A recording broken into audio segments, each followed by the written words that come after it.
to the Monday, May 6th, 2024 council meeting for the Village of Yellow Springs. That's our regular meeting. And Judy, if you could call the roll. Yes. Stokes. I am here. DeVore Leonard. Here. Housh. Here. Also present is Village Manager Johnny Burns and Village Solicitor Amy Blankenship.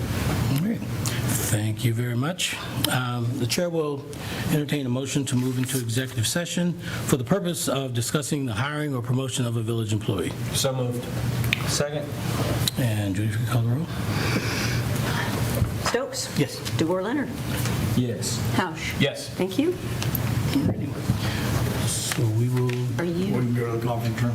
Oh, you think? Okay, fine. I'm happy with that. I'll We're stand going to watch actually and go out there, so you can sit here, yeah.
And welcome back. The chair will now entertain a motion to exit executive session. So moved. Is there a second? Second. All right. Judy, call the roll. And I'm sorry, who seconded? Was that Brown? We were a tie. A whole bunch of people. It was a close tie there. Herman, I think, got in there first. Stokes? Yes. DeVore Leonard? Yes. Brown? Yes. Housh? Yes. Gustafson? Yes. Thank you. Okay, great. Oh, yeah. Thanks for that, Judy. And do we have announcements? Yes, we do. And Alrighty. somebody reminded me that when we have so many weeks off that they build up. But I wanted to, before we bring Mayor Pam up, highlight that the celebration of Mary Ann's bench was amazing. I want to thank Ben Gunther for doing a wonderful video. That has been well received and really cool. And the other thing that happened, which was a surprise, we got a couple surprises tonight, was honoring the Patterson family, Faith Patterson, who started the Jazz Blues Gospel Fest. And so we got to surprise her. And Mayor Pam is here to read that proclamation. There you go. Thank you, Brian. Mayor Pam, Village of Yellow Springs. Normally, we don't read proclamations during council meeting, but this one was special. While we've done posthumous proclamations before, this one, for anyone who knows anything about the Patterson family, they love each other. And they pay very special tribute to their mother, the matriarch of the clan, Faith Patterson. And Brian just happened to find out that Faith's birthday was Monday, April 29th. So at the conclusion of Mary Ann's bench warming, Karen was there providing cello music for the event. And at the conclusion of the formal ceremonies, we read a proclamation in honor of Faith, whose birthday was Monday. So it was very moving. This coincides with Karen Patterson, the last of the Patterson clan actually living here, moving from Yellow Springs very shortly. She said the pod arrived Monday. So this all went out mostly to Karen, but certainly we celebrate her brother and her entire family, especially Mother Faith. So this is what was read. We wanted to read it into the historical record and present it to the folks at home tonight. Whereas the Patterson family moved to Yellow Springs in the late 1960s, bringing amazing musical talent coupled with a commitment to promote culture, and continues to make considerable contribution to the village. And whereas Faith Patterson, a beloved educator and community activist, along with a group of dedicated residents via the African American Cross-Cultural Works, better known as AACW, ensured that the village and region were exposed to and edified by the talented musicians for almost 20 years at the Blues, Jazz, and Gospel Festival. And whereas Faith's daughter, Karen Patterson, a Yellow Springs High School graduate who began playing cello at the age of 8, has performed in venues all over the world and has brought much joy to our community with her cello artistry. And whereas Faith's son, Nowack Roth Patterson, also a YSHS grad, is a talented blues, jazz, rock guitarist with a star-studded list of accomplishments, performing with such greats as B.B. King, Jethro Tull, and the Doobie Brothers, who appreciates the soul of our creative local culture. And whereas the entire Patterson family left an indelible mark on our village, therefore, in recognition of the contributions of the entire Patterson family to the betterment of the village of Yellow Springs, and the fact that Monday, April 29th, 2024 was Faith Patterson's birthday, I, Mayor Pam Canine, hereby declared Monday to be Faith Patterson Day in the village. And thank you, Brian, for the chance to read that. Thank you, Mayor Pam. And one other major shout out I want to give is to Buster Tanny and his, and the village crew for not only installing benches, making sure that the path is mowed and everything else, but I mean, it's just amazing what the village has done to support the glass farm, and it's a beautiful space. So I also wanted to mention... That's Tanner Bussey. Oh, what did I say? Something like that. Did I do one of those slips? Yeah. Tanner Bussey, thank you. I knew it came out sounding weird. I want to thank Kevin Stokes for getting these fancy badges so that we don't have to waste sticker paper and all that kind of stuff. So we'll be using those when we go on So the events. Environmental Commission should probably pay for these since we're saving paper. That will come out of their Yeah. budget. Yep. We have talked about the transit survey that Miami Valley Regional Planning Commission is doing, and I just wanted to mention that's going until the end of May. This is really important because it could mean better public transit for Yellow Springs, and so I want to encourage people. I saw the feedback. There's not a lot from the village. Ben, you did a great job of promoting it. Maybe we can do that again before the end of the month. Our Livable, Equitable, Age-Friendly group got a grant to build a website to support all the stuff that we're doing in that regard from the Dayton Foundation. This is going to be the first and create a template for other communities to follow us, so that's really cool. Thanks to Tony Dosick and Carolyn Mullen and others that have been involved in that. Earth Day was amazing, and I got a chance to meet, I believe it's Alex Crossman, our cadet, and it'd be great, Paige, when you're up here just to talk about like how that's such a success. He did such a great job of helping us, get the chairs out there and whatever. Really, really nice guy to meet. And we had twice as many people this year, over 400, as we did last year, so that event is doing really well. Thanks again to the village team for making that happen. Bike Walk to School Day is May 15th.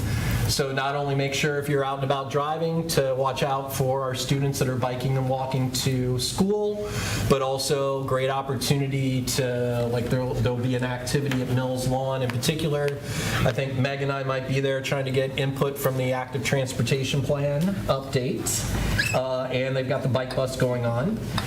Tomorrow is a really exciting day, the Miami Valley Regional Planning Community Check-In, where we have over 20 regional visitors coming from Dayton Chamber of Commerce, from a variety of other folks, including the Dayton Development Coalition, a lot of local stakeholders.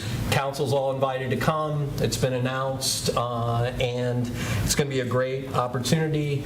Definitely those local stakeholders include the Yellow Springs Development Corporation folks, so I think we've got representation from the Chamber, representation from the Community Foundation, Antioch College, and so forth. Pretty much anyone that is interested in economic development is welcome to come. Rooms A and B tomorrow from 3 to 4:30. We're going to launch our Yellow Springs is Open for Business video, which I think looks pretty good. We got Ben's done some cool video of our, so that's a PowerPoint actually. Ben's got some video of our infrastructure, so we're going to show that off, and we're going to get feedback on how we can make a good case for bringing business to Yellow Springs. So it's been a big effort with a lot of people involved. Michael Slaughter and Lisa Abel have been big leads.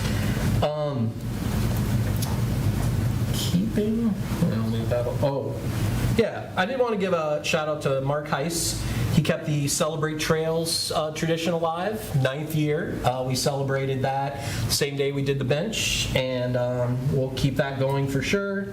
Leadership Dayton is going to be here on Wednesday, and we've got a panel that includes Johnny, Kevin, myself, Allison Moody, and Meg. And we're going to talk about where we're at today, where we're going in the future. That's going to be at the Barrel Room. If anyone wants to come out for the networking part, which is 4:30 to 5:30, I'll buy you a beer. And I was asked to share details about the Elm sidewalk cleanup, which is being led by the Yellow Springs Action Group that's trying to make our community more walkable. So that is happening on May 18th. The rain date is May 19th. We're meeting at Mills Lawn, 1 p.m., and we can look for as much help as possible. They have a lot of new equipment because of a grant that we also got from the Dayton Foundation Foundation, and that's also leading to some benches that are going to take people down Dayton Street and basically start, give people places to sit and walk and enjoy the community.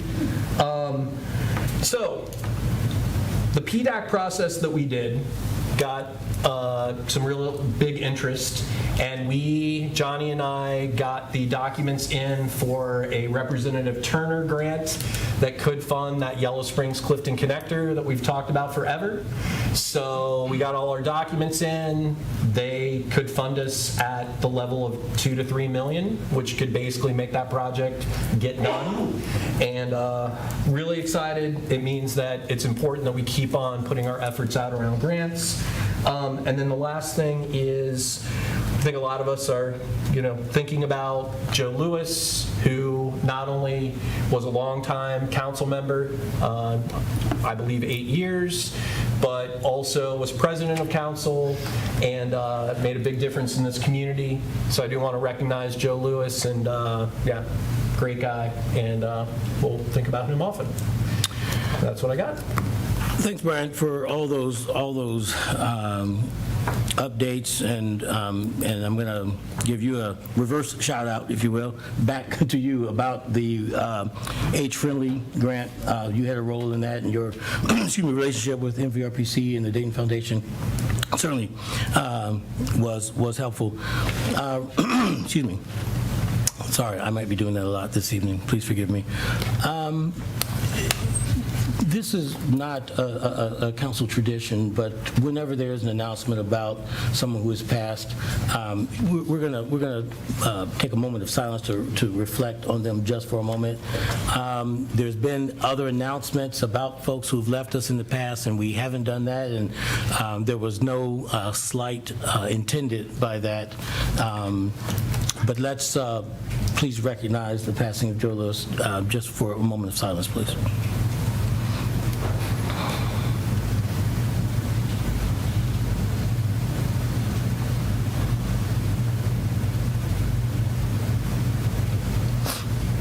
All right, thank you. All right, thanks for that, and certainly our condolences to the family, friends, and loved ones. Thank you, Johnny. All right, we are down to the consent agenda. And it seems like we only have the minutes of our last meeting, our minutes of the April 15th, 2024 regular meeting. Can I get a motion? Thanks. So moved. Second. All right, all in favor of approving those minutes, please? First of all, any discussion, changes? All right, hearing none. All those in favor of approving those minutes, please indicate by saying aye. Aye. Thank you very much. That motion is passed. Now we're at review of the agenda. This is the opportunity where we take a look at the current agenda as it is presented. We consider any modifications to the agenda, anything need to be pulled off, anything need to be added on. Are any changes to the agenda? Okay. All right. Hearing none. Thank you for that. We are moving on. We're now to petitions and communications. Gavin, if you would, please. The clerk will receive and file Matt Raska on the resources on efficacy of zoning reform, Johanna Schultz Herman on zoning suggestions, Dino Pallotta on school board meeting and Housh questions, Kristi Nowack Myers on speculation on housing council connection, and Sheila Dunphy on housing projects process suggestions. I think that's it. And thank you for that, Gavin. And Judy did acknowledge that the Brad Drager report, which is an extension of her treasurer's report, is also in the packet. It's not in the packet, but you can reach it online. Right, through Clerk base. Yep. All right. Thank you. That's always exciting reading. I say that somewhat tongue-in-cheek, but there's always something. Legitimately helpful stuff in there. Yeah. Oh, yeah. There's always some We want little to try to nuggets. understand our economy and our... Yeah, and our political environment even. There's always some good stuff. Yeah, we're pushing the Drager report. All right. We're looking at public hearings and legislation. Before we move into that, however, the Chair will entertain a motion to allow us to read by title only the second readings and emergency ordinances. Can I get a motion? So moved. Second. All in favor, please indicate by saying aye. Aye. Aye. Thank you. Judy, I'm looking at you. Make sure voice vote was good enough. Or Yep. the consensus. Thank you for keeping me honest. On that note, we are, Judy, I'm going to ask you to read it by title only, the second reading and the public hearing of ordinance 2024-04. All right, this is repealing Chapter 1264, Off-Street Parking and Loading of the Codified Ordinances of the Village of Yellow Springs, Ohio, and enacting new Chapter 1264, Off-Street Parking and Loading. Can I get a motion? So moved. Is there a second? Second? Okay, thank you. Meg, you're up. Hello, thank you. This is a second reading for a zoning code amendment to add bike parking standards to the zoning code. Basically, for every new construction that's associated with the conditional use application, there'll be bicycle parking spaces required.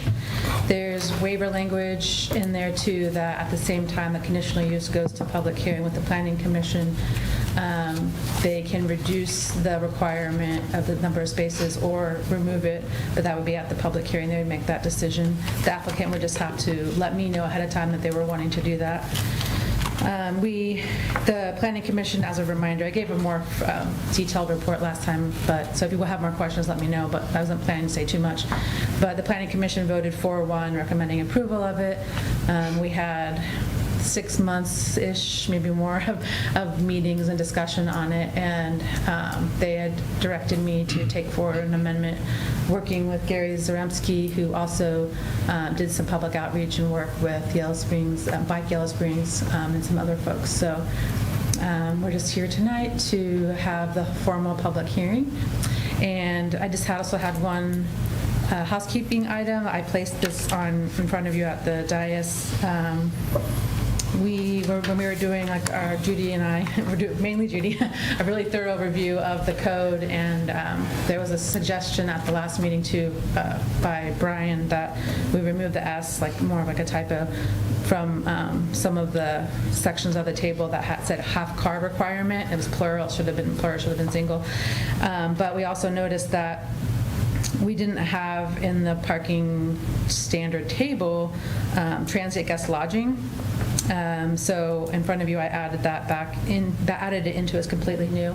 Transient guest lodging is already required to have parking through another section of the code, and this is just like a cleanup effort, really, to be clear that if everyone's looking for parking standards in one place, they'll see it, transient guest lodging, and it's right here. So we just thought we'd include it to clean it up at the same time that we're taking it through right now. So I'm going to formally open the public hearing. I alluded to that, but I just, again, want to formally open the public hearing. That'll be for anyone with comments, questions for staff, and for council to engage as well. So I have questions, just some clarifying questions. So For staff, or? come on up. Okay. So this is for residential housing, and only when there's been a conditional use permit requested. Yeah, it's not for single-family homes, but it does have other uses listed in there. So under residential uses, it has accessory dwellings, bed and breakfast, boarding or rooming houses, dormitories, group homes, multifamily, pocket neighborhood development, senior apartments, single-family and two-family are not required to have bicycle parking, but those are required to have motor vehicle parking. But so of that list of the residential uses, the single-family and two-family are not required to have bike parking, but the rest of them are stipulated in the draft in front of you to have it. Yeah. Okay.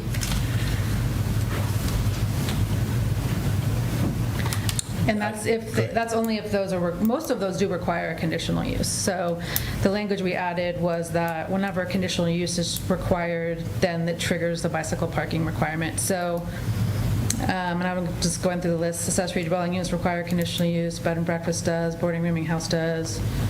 So just to specifically answer your question, yeah, and then at that same time with the conditional use, if for some reason it didn't fit the site or there were other extenuating circumstances that they could justify to the Planning Commission and they agreed with it, then they could reduce it or waive it.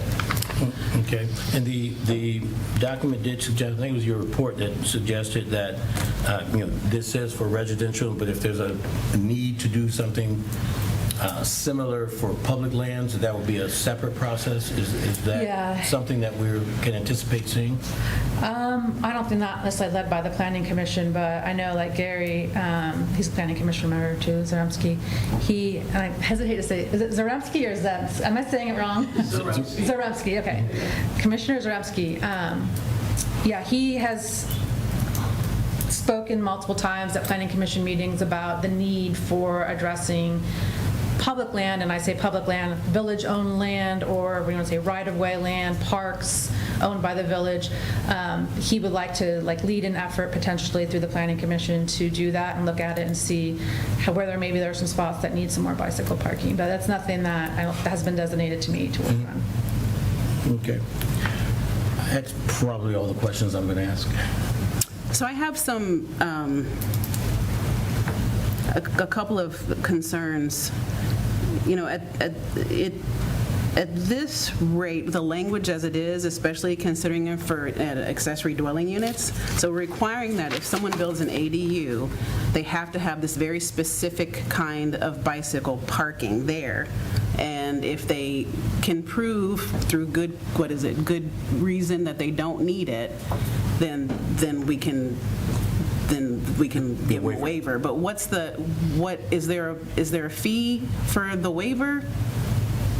No, there's no fee for waiver. There is a conditional use application fee, it's $200, Okay. but it would be a part of that package.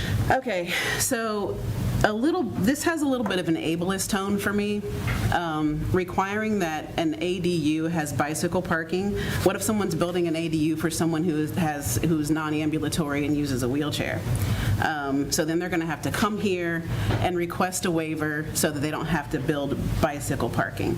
And it can be a little bit cost prohibitive too, because these are very specific types of bike parking. I mean, what's this versus maybe tying it to a tree or putting my expensive bicycle in the garage? So everything looks great for me, but I would strike for accessory dwelling units, because at this point we're also telling people what they can and cannot do on their private property, and that's kind of a slippery slope for me. So if there's any more discussion than that? Well, I think Gary has a response, it looks like. Gary, come on up. Yes, I can come up. Sure.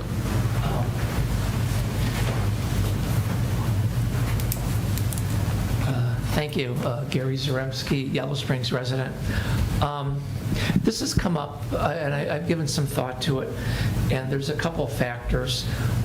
One, I'd like to point out that, and I understand that circumstance, if let's say you're going to build an ADU specifically for somebody that maybe wouldn't be a bicycler, but maybe has, wheelchair or whatever. But already in the code, there's a requirement to have spots for automotive parking, on that ADU. Isn't that correct? Am I remembering that correctly? Yes. So, and if you're going to build an ADU, I'm not going to throw numbers out, but what's it cost to build an ADU? And the amount of cost to add a bicycle rack is quite small relative to the cost of the ADU, or even the cost of putting in car parking. So the two factors too, that might be the case as you're building something, but how long is that house, how long is that ADU going to last? Exist there? It's going to, it isn't like someone's going to build it and tear it down in 15 years. It's going to be there, existing there for decades and decades and decades, and who knows who might live there next and have use for it. And then finally, the other factor is it's not just for the person who maybe lives there, it's for a visitor. You know, if I'm going to go visit anybody in town on my bike, I'd like to have a place that I can securely lock it. And, you know, that's part of the point. More generally, the whole purpose of these amendments are that for quite a number of years, the community in one manner or another has been promoting active transport, both pedestrian, bicycling, and all that. And even without that promotion, I think anybody can see there's quite a bit of bicycle traffic goes on in this town. People come and visit. The bicycle tourism occurs here and all. And this addresses one of the gaps with that is that there's a lack of places to put your bike.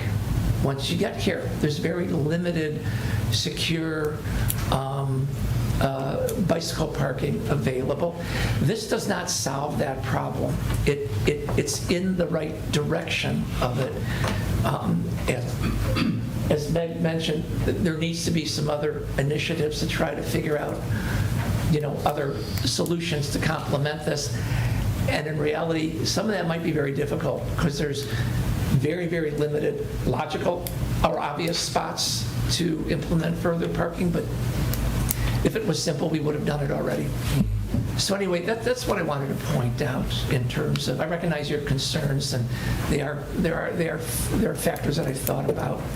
Hopefully that addressed it in a logical manner. Thank you. Garrett, why are you there? Thank you, but I still have to this is happening. This is just to sort of echo Carmen's concern, and Meg, you may want to respond also. I was going to ask this question, and I feel less inclined once you talked about the fact that it's not necessarily for the person that lives there that might have ambulatory issues, but it's for the visitors and it's for the folks who would live there. Who live there next? After they're gone. Yeah. However, having said that, is the landowner's condition, if you will, to say, look, hey, I don't ride a bike and neither do my friends, you know, would that be sort of a half of a case, if you will, for the waiver, perhaps? I can't really address what would be the basis for a waiver. I mean, the onus is on the person requesting the waiver when they go and do it. And presumably, like any other waiver for any other code requirement, you need to make a logical or compelling case on why you want to do it. So it's not for me to state what that case would be. Right. I'm not requesting a waiver. Excellent. Thank you for your input, though. Okay, Appreciate thank that. Okay. So I guess following that logic, then we would also require that everyone who has an ADU make it ADA compliant.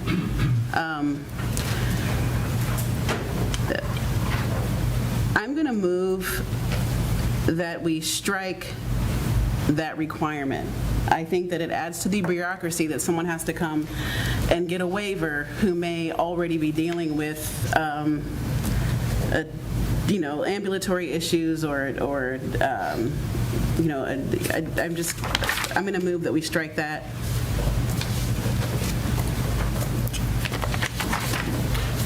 Can I say? But Johnny wants to say something. So here's my concern. Who's going to police this? And let's say that it's put in and then somebody buys it a year later and they remove it because they don't want it. And then all of a sudden somebody complains and we got to tell them they got to put it back. Is that the police department, the zoning department, staff? Who's going to police whether they have a bike rack or not? We have a lot of things that we got to police. And bike racks should not be one of them. And ultimately, we're telling someone what they can and cannot do with their private property. And it's, like I said, it's a little bit ableist. And how are we going to enforce it? So I would move that we strike that half-car requirement on ADUs. Is there a second? Second. All right. Any more discussion? And Meg, you got up, and while you're up, the A question I have, Carmen suggested that the person would have to come in, and correct me if I'm wrong, where I heard you, it's like, okay, I got the impression that you were referring to like a special trip regarding the waiver.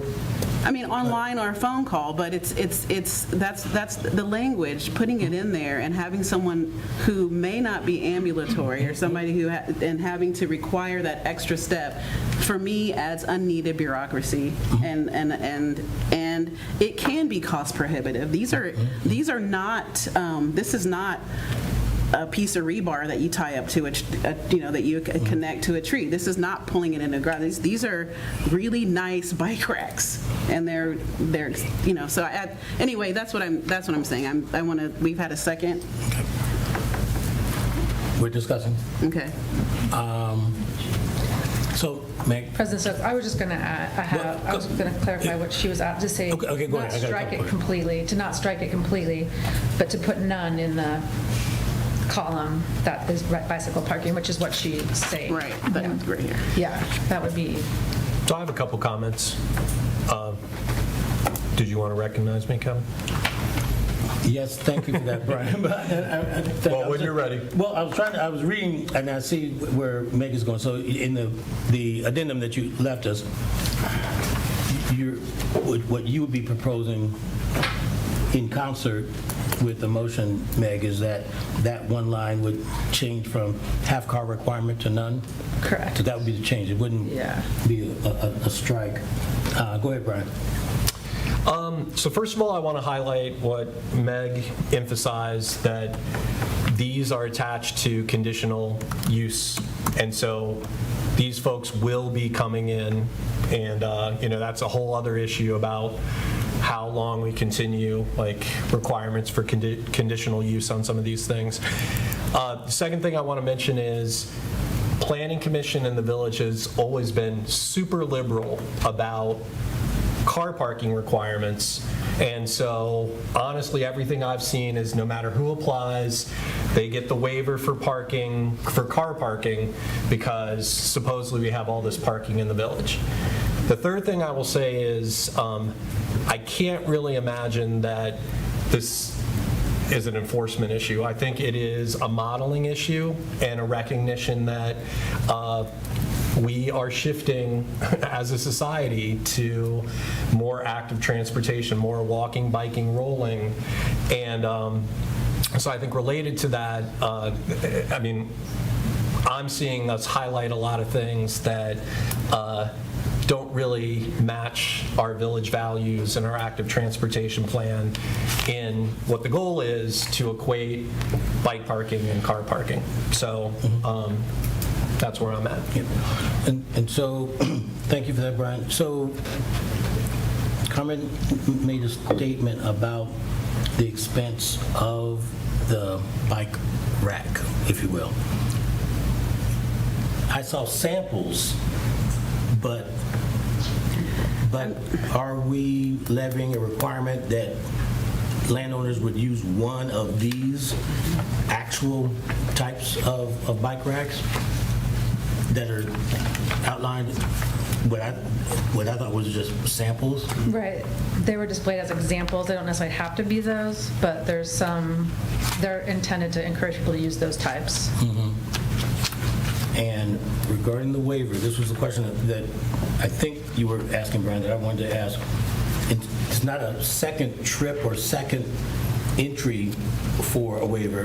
The waiver would be requested at the time of the conditional use application, correct? That's correct. Okay, so just want to be clear on that. It's not any extra burden in terms of a trip or reapplying. If one would think that the landowner wants the waiver, they request it in the process of doing the conditional use application. Okay?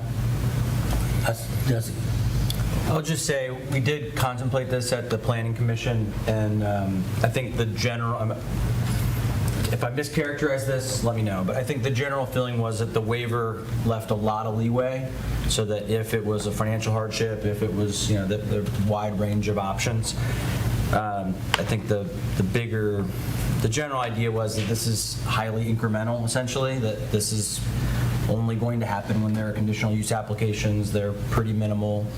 So anyway, just so folks know, we did explore this this question at Planning Commission.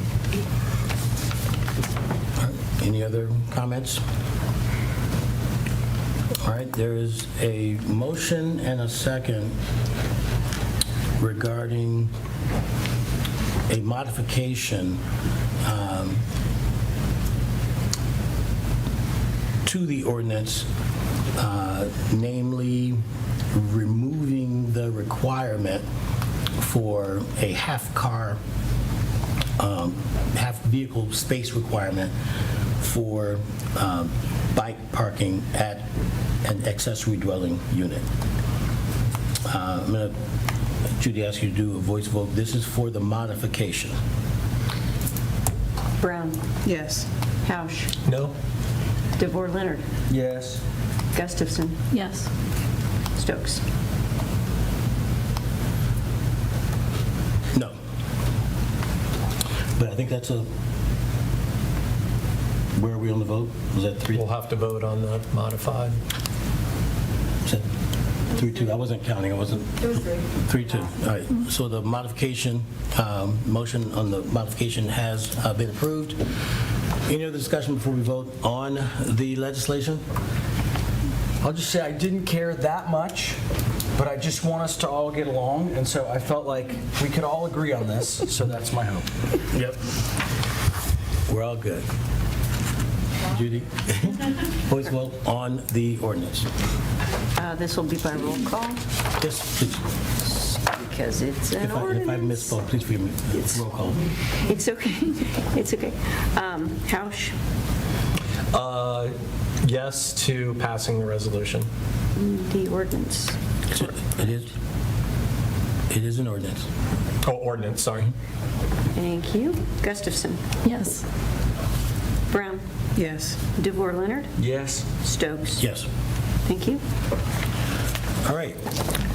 We're going to do the emergency reading of ordinance 2024-05 by title only. Judy, if you would, please.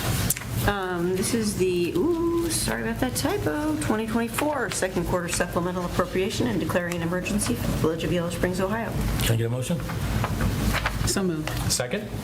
All right. Michelle, on that. All right, so the additions to the budget for general ledger, it's $57,963. For the Parks and Recreation Fund, $55,000. For law enforcement, $5,000. Electric operating fund, $325,357. And water operating fund is $30,000.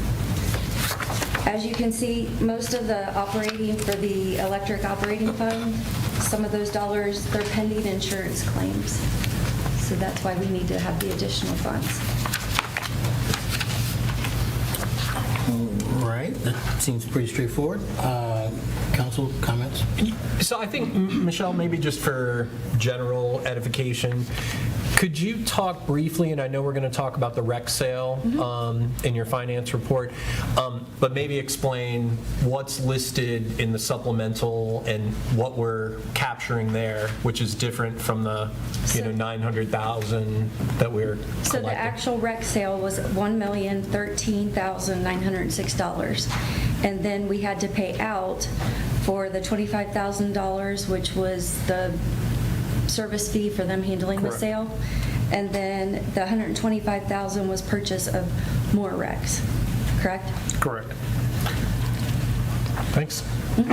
So the service fee was paid to AMPO Ohio, and then the If you remember when John Courtney was here, he said if we wanted to be green, we had to purchase more green E-Rex. So that was really $125,000 extra. That way, for 21 and 22, we are 100% renewable. Could you say that again, please, John? For 21 and 22 years, we are 100% renewable. All right, good. I just want to make sure I heard you. Yeah, you're clear. All right. I will say, to go back to what Michelle was saying, insurance pending, this is due to the storm on February 28th. We're going to claim everything, but you know how insurances are. What they're not going to pay is for like the electric lines, the power poles, and all that information, because we don't carry insurance, we don't pay the premium for those to be covered. The other thing on the electric fund, and I'll highlight this, we did have mutual aid come in, but they've got to get paid as well. So you had $13,000 for one, you had $11,000 for another one, you had $9,000 for the electric companies. If the village was to go to another city, another village, another town for mutual aid, we're on the same template, same pay. It's a standard form that everybody fills out. That's why they check in when they get here, they check out when they leave, so we're keeping track of it. They use our material, they don't take it with them. So that is some of the cost. The other thing that we had in there was $15,000 worth of overtime for our staff, because that includes street department, electric department, because we had all the overtime and we're going to be short come the end of the year. So we went ahead and put it in there. The CBE, we have a $30,000 for professional services and $45,000 for operating supplies. That is a pass-through fund. We got a community investment grant from Greene County to be able to put power to the edge of Springs Way. So that is actually in the works right now. Two things. Stay right there, in case we have other questions. Sorry. Bringing the power up to Springs Way, where did it stop before we got that extension? It stops at Dayton and East Enid. Okay. All right. So And then Cresco's is privately owned. It runs from East Enid, the property line, up to their facility. So we have no power at the CBE right now. So once we get it to the corner, then it will be up to the developer, whoever buys the property, to be able to get the power the rest way. Okay, okay. The other question, mutual aid. I guess I never really thought about the fact that those folks aren't doing us a favor when they. Well, they are. They're doing a favor. Yeah. And if we was to call other people, that would be actually more expensive than what they're covering their cost. Okay. So, and we would do the same. Now, as I explained to Brian, when Beaver Creek had their tornado, if we was taking dump trucks over there, that would be the village council to say, yeah, charge them, don't charge them. But when it's the electric, or we have people come help us with the water and the sewer, and sometimes they don't charge us. For the power company, they're charging. Okay. So, the other thing that I need to highlight is the repairs to the small bucket. We had a turbo go out, and when we had a DOT, we had to do the new exhaust, and it also had tires, because our tires wear out because we're not driving 55 and 60, we're always turning. So therefore, just that one truck was almost $14,000. So it took our budget way over. When you got 6 tires on a bucket truck, that is $6,000 just in case you want to know. So that's the reason why that bucket truck is on there. Okay. Great. Any other questions for our finance director? Just one more thing. So, Michelle, you did a great job at your first finance committee, and you survived. Thank you. And I do want to say I agree. I saw Judy's letter. It's great to have you on board, and it's also great to have a finance committee, because we talked about a lot of things and got some really nice comments about what all this means, and it's not easy to navigate all the finance stuff. So, appreciate it. All right, and Michelle, with that, we thank you very much for your time. All right, thank you. Appreciate you. All right. righty. I'm taking, oh, thanks. All right, we're going to vote now. We haven't voted yet? Public hearing. On this one? I don't think I did. For those of you who didn't catch it, because I didn't say it, the public meeting is open for any comments, concerns regarding the ordinance under consideration. Anything from the public? Surely you want to ask a question. All right. Hearing none, we're moving on. Anything else from council? Thank you, Gavin. Yep. All right. Hearing none, we are going to vote. Judy, if you could do a roll call vote. All right, Housh, Yes. Brown, Yes. Gustafson, Yes. DeVore Leonard, Yes. Stokes. Yes. Thank you. Alrighty, let's see if I can do the next one right. All right, the first reading of ordinance 2024-06. Judy, if you could do that by title only. This is repealing Chapter 220.01, Rules and Procedures of the Codified Ordinances of the Village of Yellow Springs, Ohio, and enacting new Chapter 220.01, Rules and Procedures.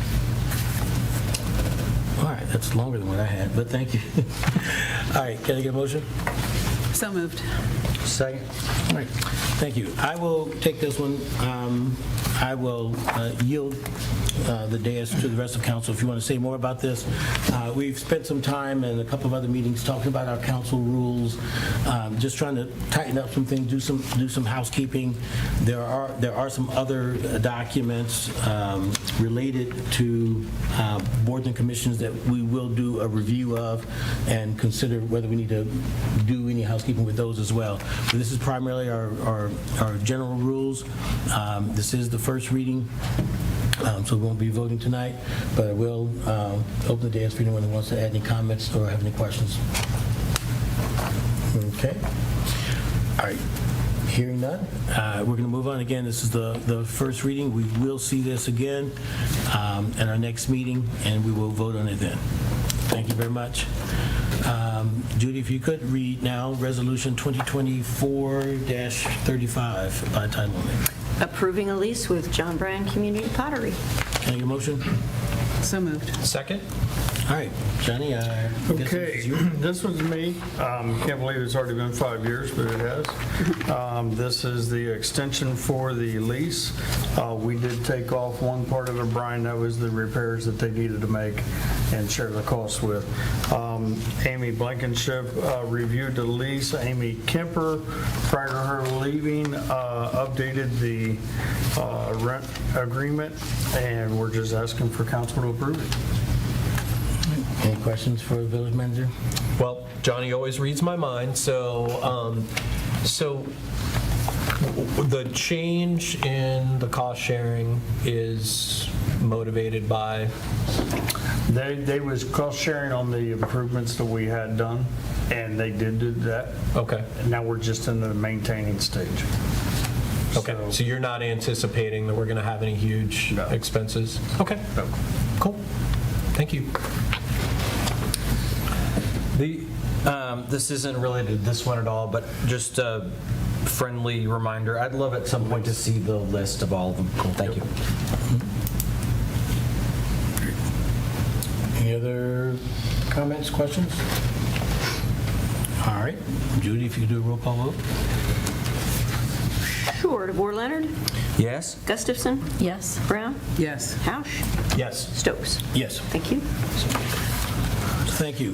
Before we leave a public hearing and legislation, I am going to make a motion that I be allowed to introduce another resolution, resolution number 2024-36, celebrating Village Clerk Treasurer Judy Kentner during Professional Municipal Clerks Week. So moved. Thank you. We have a motion. We have a I'll second. second. Thank you. You guys are sneaky, man. And we are, and we're going to read this in full. Thank you. All right.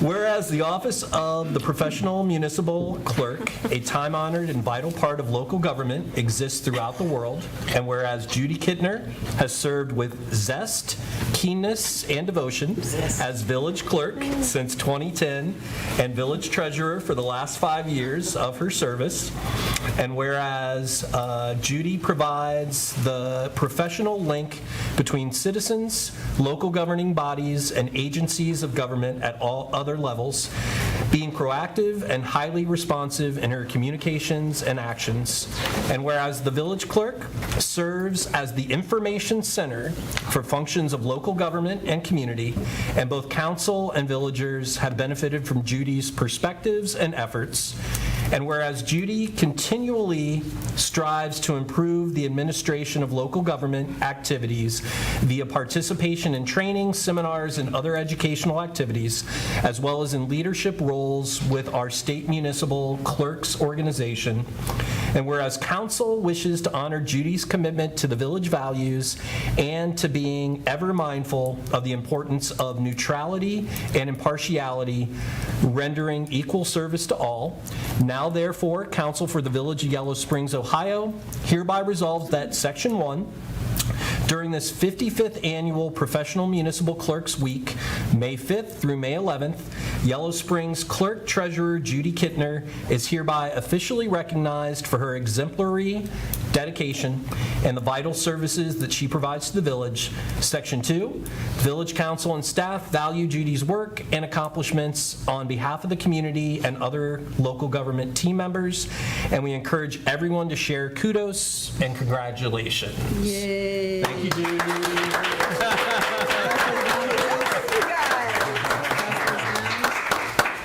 That's right, Riley. Get a good picture. Extremely sweet of you. Say. How the flowers going to match your shirt, I'm pretty though? sure I read that. You get the rest of the week off? I was going to add that, yeah. Thank It's you. it's under consideration. So sweet and completely sneaky. Yeah, so to wrap everything up, we'll open the dais for any additional comments on this resolution. All right, hearing none, I'm going to ask council to indicate their approval of this resolution by standing and offer Judy a round of applause.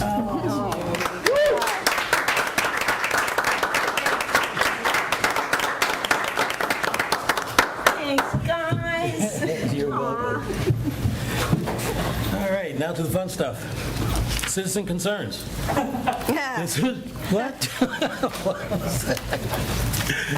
This is the portion of the meeting where we open the floor to the public to share their concerns about any item that is not on the agenda.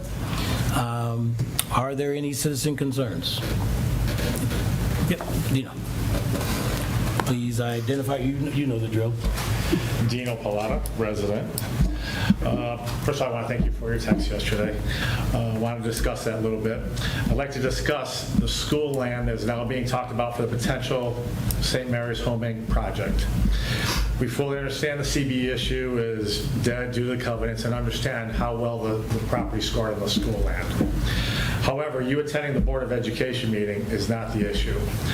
You being voted to go into the executive session and doing so with St. Mary's is the problem. You supplying information without proper guidance or direction of the village council is another problem. If this school board meeting was so important, enough for you to attend at 10 a.m., where was Home Inc. in this very important last-minute meeting? We all know that they're coming up to a tight deadline to apply for their application. It's the same old story. Home Inc. comes with a last-minute request for an opportunity of a lifetime that we need to take advantage of, and we need a decision now. My question is, why was not one representative from Home Inc. at that meeting? It appears they left you and they left St. Mary's to do the bidding and bring chaos once again, but this time to the Board of Education. Here's the issue regarding the school board that you may not understand over the last 4 months. We've passed a levy to build a new school. However, over those last 4 months, the project has been stalled and sidetracked by continually bringing up new issues instead of focusing on the job at hand, building of the school. Now, the issue of selling the property, the school property, is front and center, causing yet more delays, and in the end will only cost us more money, making us less affordable. It's like a shiny new penny. We look at the penny, we get distracted, and we don't stay on focus, we don't stay on task to get the building of the project done. Now I'd like to turn to the second part of your text to me regarding the Kinney Farm plan in 2017 and characterizing Sheila Dunphy's letter stating that it seems false, as you said, based on your memory, that is pretty good. My memory is much better on this. I was on Planning Commission, and at that time was at a work session that we had with that land, with the Kinney Farm. In attendance were Ted Donnell, Susan Stiles, David Rudder, Andrew Klein, Marianne McQueen, and members of the village staff. What you may not realize or didn't know, that there were demands that were made to put affordable housing on that project, even though the blueprint plans were already developed by the Rudder Group. Susan Stiles and Marianne McQueen demanded 11 units of affordable housing units to be put on that property, thereby changing the entire plan. Also, a comment was made during that time that still sticks to me with this day. It said, if you want to play, you got to pay. Soon after that, the Rudder Group pulled the project. The bottom line I have here is if we want to speak facts, make sure we know and understand them before we go on the offensive. These are the kind of statements that stir people up. Again, your words, not mine, and cause chaos. It comes down to the bottom line, what we always talk about. Let's stop causing chaos. And as you guys look at, transparency is key, and we're always looking for more transparency. And that's all we look for here, is just to have transparency so we know what's coming. Thank you very much. Thank you, Dino. Any other citizen concerns? Okay. Seeing none, we're going to move on to our special reports. And it looks like Samantha Stewart is here for a pool report. Get your wallets out. Okay, hello everybody. I'm going to report on our upcoming 2024 pool season. It's going to be an exciting one. We have a bunch of old staff coming in, but we have a bunch of new staff coming in. So I'm really excited to have them up. We actually have one that we paid for their certification, so hopefully he's with us for a few years. And my goals this year are actually to start getting support and money for certifications for these kids, because it is expensive and they're kids, so it's taxing on them, it's taxing on their family. I want to continue the junior lifeguard class that Antonio Chayton started last year. It was fantastic, and I've already had some interest for it. We're also going to do Safety Village with YSPD again, which is so much fun. I can't wait. And so far we're almost done finalizing hiring staff. We've had some painting in the facility done. We've set up schedules with our chemical suppliers. I've done a refresher course with Greene County Public Health just for pool chemicals and proper balance. It's always good to have. The streets crew's currently maintaining the grass and getting the pool ready to be filled this week. I'm starting to clean and ready the facility. I'm going to plan a pre-pass sale date to kind of cut down on that beginning of season rush, because we do have a bunch of new staff. Worked with the Sea Dogs. We've got their schedule set.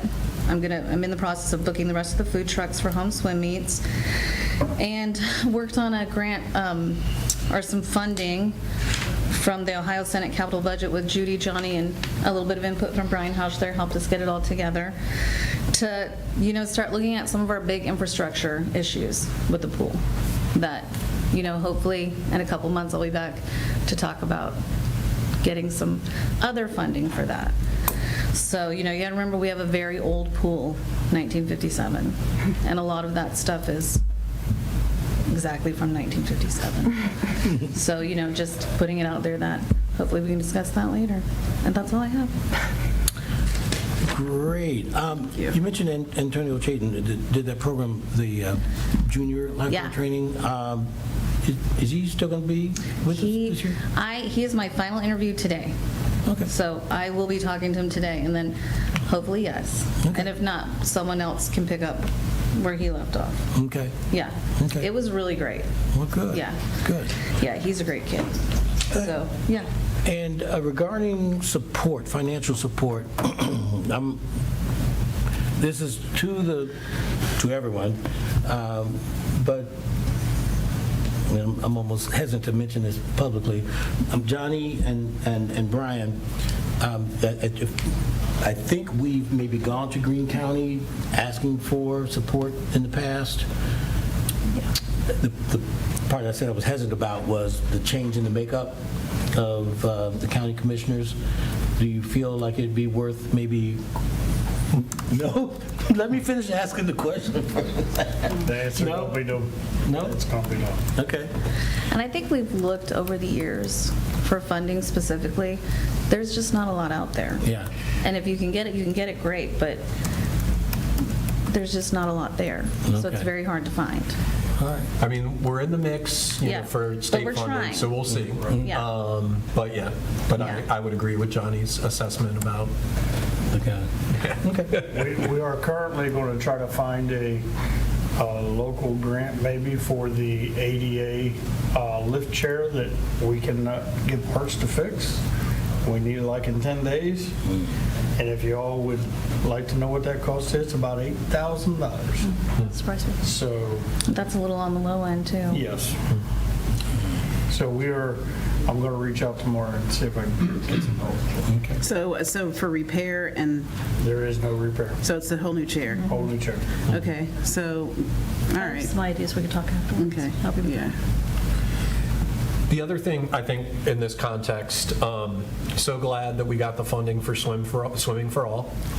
Yes, I forgot to include that. Yeah, We thank did. you guys. Thank you, Judy. And just because I know when we submitted that state capital budget request, and this council has talked about it as well, make sure that we stay informed if that program is not funded. Because I think I've heard people say it's a village priority, and so we don't want, I mean, That's it's. good to know, yes, Yeah, I definitely so will. keep us in the loop, but appreciate all the grant seeking you guys are Yes. doing. Yes, we will always do it, yeah. Well, nice. Thanks. I Thank do you. wish you the best. Thanks, Sam, for your time. Appreciate you. All right. Our next special report is Chief Paige Burge with the YSPD end of year report.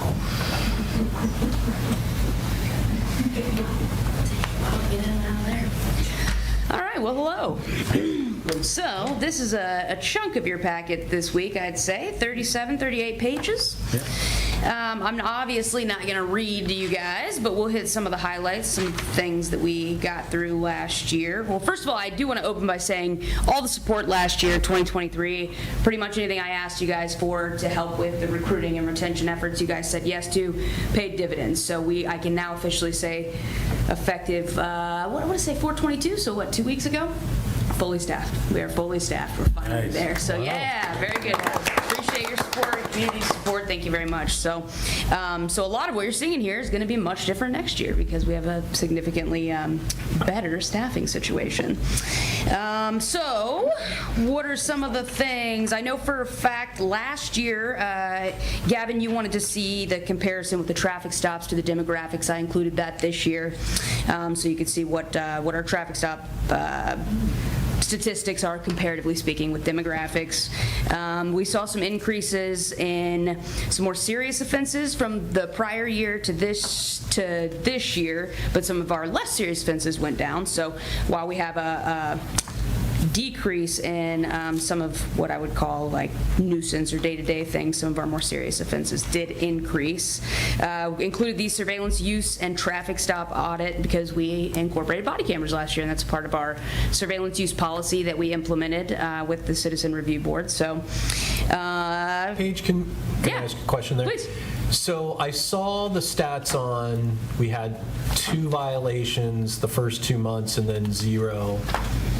Can you just elaborate No, a little actually, bit on? so we started in May with the body-worn camera program. We had 2 violations in May, and then we had 2 violations in June. So essentially what that is supervisors go in and they do a random review. So they'll select a case report without knowing who the officer is or what it is, find the associated body-worn camera footage, and then review that footage for compliance with the policy as well as any other policy or procedure things that might come out while they're in there.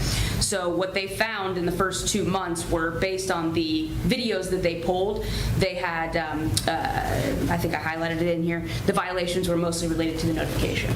So getting used to, as I'm showing up, saying, hi, I'm Chief Bird, Yellow Springs Police Department, by the way, I'm recording you, this little camera's on. So that was kind of a learning curve. And it's definitely something that, even though we're much better at it, you'll even pick up now, you'll be 10 minutes into a conversation with somebody, you'll go, oh, I have my body camera, it's rolling, what have you. Not that it's not obviously on our chest and in a place where you can see it. So, and then that quickly corrected itself. We really didn't have any issues as far as looks great. notifications, policy. Yeah, I was super pleased with that. So, anything else on that? No? Cool. So, you guys have 38 pages in front of you, a lot of information, statistics being at the very end. Always very proud of the community engagement stuff. Most notably, I think that the biggest accomplishment you guys heard from Officer Andrus about a month ago is that the full certification, the Ohio Collaborative, so I included the certifications for that accreditation in there. Outstanding work on his behalf to get us to where we needed to be there. Other than that, you guys probably have looked through this. Any other questions? Any questions about it specifically? Yes, Yeah. I do. And you probably know why I'm asking this, but there were a certain number of noise complaints, but I wondered if, and I don't remember the answer to this question, so I'm asking, do you have the information where you could break that out into the types of noise complaints? Because I know we have some dogs, some roosters, some bars. So, all right, so generally, if a noise complaint were to come in that were a rooster or a dog, generally that's going to be classified under animal complaint. And then if we were to issue a citation for noise and it fell under a noise ordinance, we would reclassify the call as a noise violation. But the answer to your question is no. A noise complaint's a noise complaint. So right now, what I've been doing in the manager's report bi-weekly is I include the noise complaints and then I break them out in the manager's report. And I've done that now for about 6 weeks or so. Okay. So it's relatively new, but at least once we get a full year under our belt, the information will be out there as far as what noise complaints they are. So. And this is sort of a nitnoid question. There's a graph. I'm not going to try to find it right now, but there's a graph that says incidents by hour. Mm-hmm.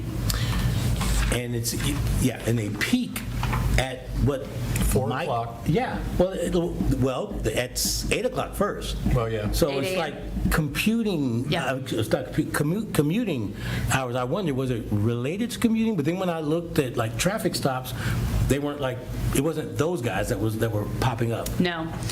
No, the best way I can explain are peaks, because police work in and of itself is quite unpredictable, so we get a lot of calls so I could have a random Monday morning that's insanely busy versus a weekend where we may not get a call, Bit of an exaggeration, we will get a call.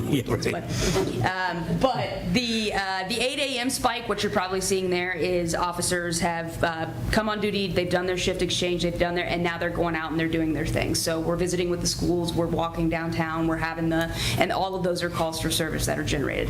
Also, a little bit of the commute, we're going to have more folks calling in and saying, hey, I'm driving to and from or through the village and I observed A, B, and C, and it could be anything. It could be, there's a gentleman who needs a welfare check. I found him sleeping downtown, to an injured deer. So the type of call varies, but that's generally why people are getting up, they're getting busy, and so are we, getting up and getting busy. All right, good. Yeah, I wasn't trying to make a case. I was just trying to think, what is it about? Next year, that could show That could I mean, there's no rhyme or reason to it. Oh, Okay. you want me to talk about Slinky? My heart's breaking. Yes, so we're very proud of him, very proud of him. We did our jobs as volunteer trainers or service dog and training trainers, and he has met his match. So he's going to go on and serve a family. He was assigned to a young man. I think his name's public, but I won't put it out there because he's a juvenile. So, but this young man has, I believe, autism, and Slinky is going to be his service dog, and they're from South Carolina. So, yeah, very, very nice. So Friday we will pick Slinky up from school and have him through the weekend, and then Monday he goes back for good. So we'll start all over. We'll get a newbie and start from scratch, and even though we never want one to fail, eventually one will. Yeah. You got to keep them if That's you right. fail. That's right. So one thing I wanted to mention. Yeah, right. Enjoy. I'm sorry. One thing I wanted to mention, so I noticed that there is a human trafficking course that's being taken, and there is, I guess he would be deemed the local expert on this subject. He works for the University of Dayton. Okay. And he will come out and do training, or he will do it virtually for free. Okay. And what's nice about it is you can record it, and that way, it, as long as it stays relevant, I guess for like 1 to 3 years, it's something that you could train new hires on, or people on different shifts. Okay. So if you're interested, I can get that. I don't have it with me, but I can get that information for you. Absolutely. Good idea. Thanks, Trish. Appreciate that. Cool. I will write a note here. I had a follow-up for you as well, Carmen. I don't remember if it was related to the report last year, but for some reason it was in my notes with these. You were inquiring about us staying local and using Lay & Associates here in town. We do now use Lay & Associates for Excellent. our psychological exams. And, Excellent. so. That's great. Yep. I have a question, and the number for traffic stops, I mean, it's here, and we have it. We have 27 adult black male. And that's interesting to me, given our kind of demographic. So I want to get with you after the meeting to discuss what kind of traffic stops and under what circumstances. Sure. Because the numbers are a little problematic for me. Okay. I mean, I'm happy to answer anything specific. I did include at the bottom there as well, so the actual demographics, so the number of stops by race as compared to our demographics in general. Sure, yeah, I get it. Thank you. Yeah, of course. Yeah, that was one of the questions it's because it's almost double the percentage to the population. So I wondered if you had any perspective on that. I can't say that I do. I mean, I'm happy to pull traffic stop data as far as what individual or what the stops were primarily for. But as you guys know, we did also increase our patrols, if you will, we made more traffic stops in 2023. We'll talk. I'd like to talk about that. Because those numbers specifically, because even if you did make more, the numbers still, it's disproportionate. And I'm not surprised by that because it's disproportionate everywhere. Sure. But if we could have the opportunity to talk about it, I'd really like that. Cool. Sure. Thank you. Excellent. Any other questions? Two things. So first of all, and I know a little bit about this, but maybe if you could highlight what community policing, the 416 number is all about. The 416, I'm sorry. So in the chart, community policing, there's 416. Oh, I'm sorry. You're talking about the actual number of calls for service through community policing. Yeah, but what I think is good to remind folks of is what we mean when we talk about the community policing. Yeah, sure. So, I mean, it's community policing being a very broad call for service type. Anytime we are out engaging with the community, so it's a voluntary interaction either on our part or the community's part. So we were approached by somebody, we're engaging them in, just civil discourse, we're having good conversation, we're visiting businesses, we're, engaging in some type of, our safety village, for example, it's a great community policing. It's an extremely broad category, but anytime we're doing any kind of essentially consensual interaction that is positive in nature and not related to enforcement action, it's going to pretty much fall under our community policing. So, okay. Yeah, thanks. And I remember back in the day was handing out masks, so, Sure, yeah. Yeah. And then the other thing I wanted to thank you, and we're used to this, very thoughtful year-end report. I always appreciate how you are leading our police department, and I particularly like that not only do you highlight the guidelines for village policing, which is something we put a lot of work into, and I think has made a big difference, but also I like some of the internal things you're thinking about just in terms of team values, and so yep, thanks for doing a great job. Thank you, guys. Amen. Go ahead, Fred. So I have, there's several things, but it might be little. We could probably just talk afterwards. But the one thought was just, I like the comparison stuff over time. The idea of all of the incidents being under major crimes sort of strikes me as like the stuff we just talked about doesn't feel like it's a major crime, Like what, I'm sorry? I mean, honestly, I started to go through the chart and I was highlighting more things than not in the incident types that would seemingly be major crimes, I think. The felonies and misdemeanors piece feels like it's getting, so, I mean, are you following me? I don't think so, no. So right now in the major crimes on page 33, I believe. Yep, 33. That 8,484 corresponds with the page 30 and 31. Right, so that's our total incidents for the year, and then underneath of those you have the broad categories of serious or major crimes. So of the 8,484 offenses we took in 2023, 5 of them were sex offenses. 5 of them were felonious assaults, 3 of them were burglaries, 80 were thefts, and 3 were vehicular thefts. Yeah, no, I get it. I was just interested in seeing the major crimes in a graph, so we're seeing how those are. And I guess you've got is that what the red is? No, that's red. That's okay. So I see now the red, green, purple. It's color-coded. Anyway, okay, just help me. I'm just trying to. And then the other thing was robberies and burglaries. What's the difference in a robbery and a burglary? Occupancy. Occupancy. Got it. Okay. I've got a few other random things, but I agree, it's great to have all this information. Helps me get a better sense of what's going on. Sure. So, yeah, thanks. Yeah, no problem. And of course, if you guys are perusing through it, you find anything at all, you have any questions about it, I'm always happy to try and field those questions. Paige, your reports are always great reading. Oh, yes, I know. I get teased constantly because I'm so thorough. It's all right, we like it, like the data. We love it. Data. We love it. Thank you, Any guys. other questions for Chief? All right, Chief Birch, thanks for your time. Appreciate you. All righty. Quarterly financials. Michelle, you're back. All right, so the first graph, it shows the revenue analysis. The revenue's ahead of budget by $3,315,078 for the first quarter. It's mainly due to the rec sale and also the first half property taxes. And it's noted there the dollar amounts. The rec sale was $963 and $549, and then first half property taxes were $625,507. This will even out. We won't, of course, first half is in February, second half is around June, July. So we'll see another bump up around then. All right. The second one is the first quarter for the expense analysis. So actual gain is $2,403,085 for the first quarter of 2024 versus the budgeted loss of $1,284,652.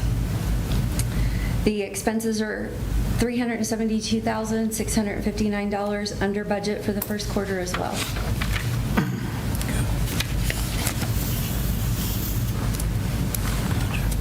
And maybe just good to remind folks here that, that changes as we get into the year in terms of projects. Right. With pool season coming up, we'll have that added expense of payroll for the pool staff, the upkeep of the pool, all the chemicals. and then all of our summertime projects that we'll have coming up.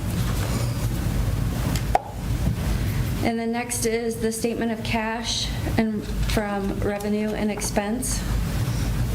On page 4, the beginning cash balance of $11,402,453 is increased to $13,804,449 at the end of March.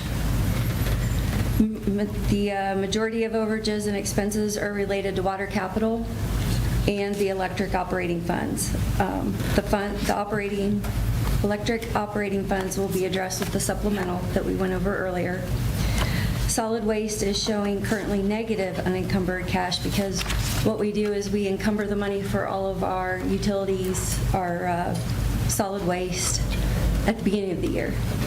So that's why it's showing that now.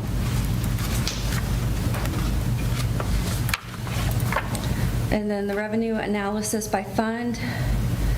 The percentage of collected revenue as of March 31st should be 25% or greater. The current rate is 46% overall.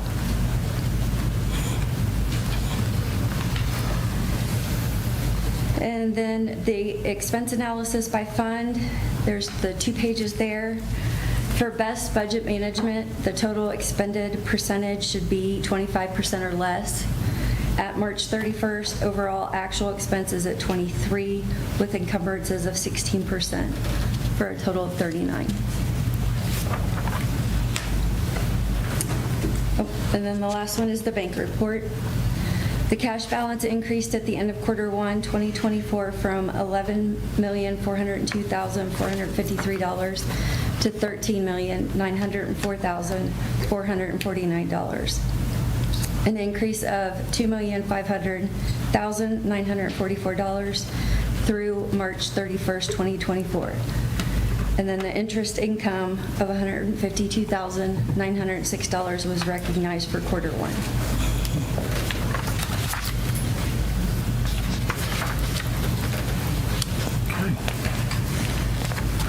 All right, well, thank you. There's lots of good numbers there. Do you have any questions for Michelle while she's up? Okay. All right. Once again, another successful presentation. Thank you. And Kevin, I think we need a motion. Oh, my goodness. You're right. Yes, thank you. You don't want to do it next meeting again?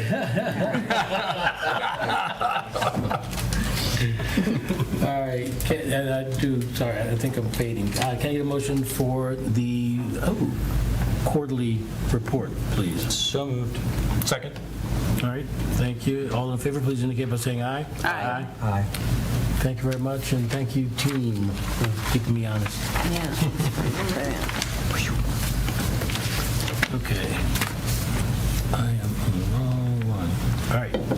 Treasurer's report, I believe. Yeah, this is a little bit of repetition here, but the quarterly comparison. So as of March 30, first of all, as of March 31st, 2024, we had an active investment, $13,802,473. I did not fill in that number on your report, just testing you there. This is an increase of, anyone? Okay, $2,400,963. Next time, you'll get a reward if you fill that in yourself. It's your last report given in February of 2024. And you know how those are derived. We combined Star Ohio, Raymond James, and West Banco. So cash balance as of March 31, 2024. This breaks it out, and I did not make one dang pie chart because what I learned in 6th grade is that if you only have 3 things, you don't really need a pie chart. So there are 3 things, and it's West Banco, Raymond James, and Star Ohio. And as you can see, we have the bulk of our investment in Star Ohio at over $6 million. About the close second is West Banco at $5,500,000 approximately, and Raymond James at almost $2 million. A year prior to that time, you can sort of look at those titles, and we were trailing by a fair amount. Our total at that time was $11,204,841. So we've made some decent gains in that period of time. And then I give you a comparison with final quarter of 2023. And again, at that time, we were at about $11.5 million. So we have done well in this first period of time. You've got the breakdown from Brad Drager's information and the investments held there. There's not been much change, which is exactly why we invest with Brad Drager, because it's super steady. So as of March 31, Raymond James account securities were earning an average of 4.07% on a 1.51-year commitment, which is what it was at your last report. Westbanco sweep account rate is continuing to earn 5.46% with nearly immediate availability. Interest on the sweep account at Westbanco, it's still earning that rate. There's a new manager at Westbanco who will not honor that lock agreement. And as of last month, the interest rate at Westbanco, it will drop as rates drop. It will not rise if rates rise unless a new rate is negotiated. Star Ohio rates continue to remain high. Annualized yield on Friday, May 4 was at 5.58%. That's been super consistent. I have thoughts. I'll share them if you want to catch me somewhere. And Treasury rates are showing increase over those of 3 months ago. And as what you see is the 5-year note is what's increasing, which sort of points us back towards talking to Brad Drager once again and maybe locking some funds in for a slightly longer period of time. And finally, I'm very pleased to welcome Michelle Robinson, former accounting and payroll manager. And I'm very happy that she accepted the position of finance director. I look forward to working with you, Michelle. As are we. Thank you. So, Judy, the Westbanco thing was a great deal. That rate that we had. Given however we got there, are we interested, or is it too soon to say whether we will attempt to try to lock in another good rate? They're not locking. Nope. They're not doing it. We're So- going to be doing some looking. Okay. Yeah. So Westbanco, we knew you well. Okay. Well, I hope you have good success finding something equivalent. It was good. And maybe it's just too many questions about what interest rates are going to do. It's interesting to me because there's not a lot of goods. Yes, they're supposed to drop slightly, but not plummet, not significantly. And I'm sort of interested that their lack of interest was interesting. Yeah. So, yeah, I'm sort of letting Michelle get her feet more on the ground. She's been super, super busy training a new person and entering into this job. So Okay. I think we'll have conversations moving forward. All right. Looking forward to it. Any questions for the treasurer? It seems like I think you didn't do the pie charts because Amy didn't show you how to do the pie charts before she left. That's how I remember it. And then what I heard from all of you guys was, no, they're really easy. It'll be fine. I can't believe you did that. Well, and I do want to follow up. Let the records show. Yes. Kevin, on your question, so the Finance Committee did talk about, what next steps might look like, and Johnny and Amy Kemper's recommendation that I think Michelle agreed with is we can wait a little bit. And as Judy highlighted, things aren't changing that much in the short term. So, Okay. All right. Good enough. Thank you for all of that. All right. I'm going by memory that it's time for the manager's report. I, too, am happy that Michelle is in the finance director role, and I will say that she's here for at least another 15 years. All righty. Me and her husband have a good working relationship. And that's, All right. so she'll be here for a while. You work it, man. You work it. I love it. So the water line project is going very well. They are actually on West Davis Street. They have got a lot of houses hooked up, and as you have seen, they're actually got 2 crews in here. One's doing services, one are doing mains, and they're blacktopping some of the first areas that they was at already. I had a good check-in with you. Got to eat at Lola's. That's always a good thing. And we talked about communications and making sure that we're communicating and getting things going with the public and businesses. And I talked to the Finance Committee about the sale of the Rex, and Gavin, I put the charts in there that had the funds.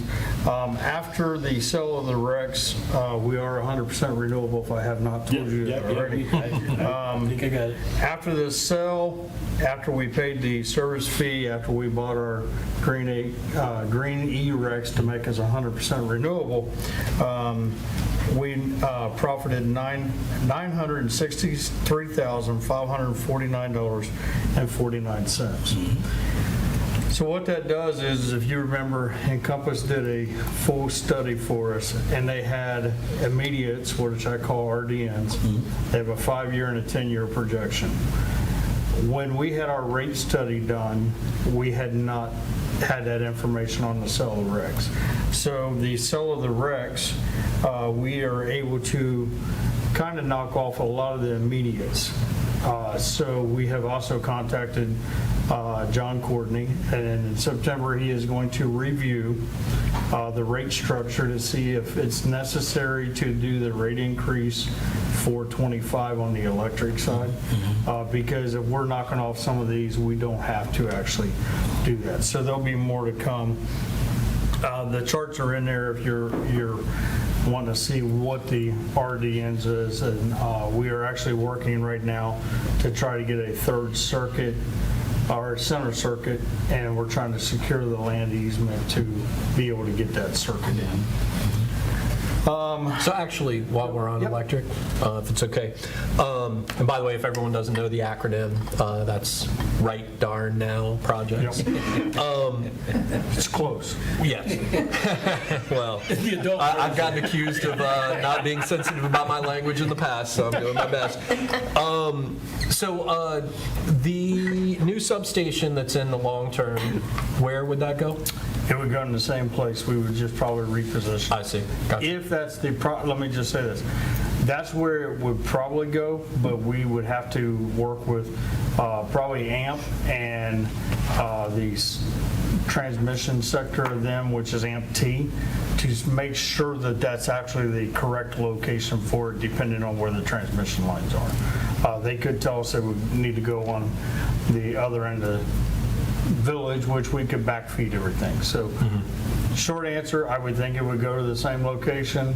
Long answer, they would determine where that's at, and it would due to the cost. Thank you. Vernay, we did get an update. They are in the reviews. Questions? Go ahead. Can I just jump in real quick on the electric? So just, we talked about this a little bit in the Finance Committee, that's what he's referring to. Just so everybody's clear, so it's a big deal, selling the Rex and getting $1 million. I mean, it's a significant influx. So one of the questions will be about whether or not that changes the long-term calculations around the increases. So just know that Johnny was already looking into it, and we're flagging it as a question. So electric rates are dependent on these numbers, so just so folks have awareness that if we don't need to raise rates because of these sales, that we will take that seriously. And then in terms of the Rex, we expect this to happen again in the future, right? Like, this is something that we now have policy for. Correct. We have a process for. So do you want to just say, like, what is the frequency? And obviously it's a market-based thing, but It would be a market-based thing, but it was 2 years prior to the last one, so you kind of wait 2 years. So we probably would not be looking at this unless they come to us and is like, you better sell now or the market's on drop. So this is driven like a lot of the things with AMP. They're watching the market daily, and they know that we're also in the market, so they're also looking out for our best interest. And so they'll factor in their next analysis, not just this sale, but our expectation of selling for the future. Correct. Cool, thank you. So TRC is evaluating and answering some questions for the VIII property.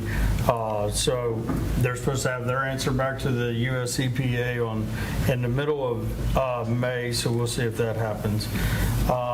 Lawson Place, we had 3 main drains that clogged up, so we struggled, but we got some AC service jumped in there and got some drain issues taken care of for us. Tony, I know this is not a big deal, but at my home, we had some sewer drain issues, and you had to have a plumber come in and clear things up. Some circumstances that certainly made my situation happen. The fact that, there typically there's contributions based on household use and whatnot that can lead to these. Since we are responsible, for doing these repairs whenever they happen, is there something based on what they found that we could maybe share with the residents to help? No, this was just old pipes and a lot of hair. Yeah. Well, hair is not what caused our problem. Yeah. So, Okay. Good, thank you. Grinnell Road, I highlighted this to a couple of council members. I'll be bringing more information back. Just making sure we do our due diligence when we put ourselves out there to annex and land in. So we have some expenses coming up on that, and like I said, I'll share more next council meeting with that. I have the insurance claim on there just as a highlight that we're hoping to get that finalized. We got a last price, and if you feel like you're hot in here, it's because the AC is under vacuum test right now because of one of the compressors that went out during the power surge was installed today. They're vacuuming it down so they can charge it tomorrow. So actually the system is pretty much off. I talked to Kevin about this one. We did good. We're 20%. Now we're at 87% that's in the program, but the costs have increased, and now we have to look at putting a pause to it for a little bit to be able to catch back up, and also maybe have a solicitor take a look at how we're reviewing them and how we're passing out the money and all that. So we probably need to take a pause on that. We have $1,100 left in the fund. $3,200 were sent out with 9 applications. $400, we only have 1 applicant that didn't get $400. So we need to really buckle down and make sure we're doing the right thing. Let me just jump in there. This is for council. I guess I'd like to ask council, how much information do we want to get in terms of any action that we might take with this program? Just to highlight, so far, going from opt-in to opt-out, so I think it's too soon to really say it's really been a success, but jumping from 20% to 87% is fine. It's good. It sounds like some folks did indeed opt out. But I think the changes we've made in terms of increasing the amounts and the number of times that people can make requests obviously has shown helping people is great. Glad we did it, but I wonder if we ought to what degree we want to consider making changes, and also in terms of the approval process. If we want to sort of provide some scrutiny there and maybe provide some guidance to help make sure the fund stays viable. Brian?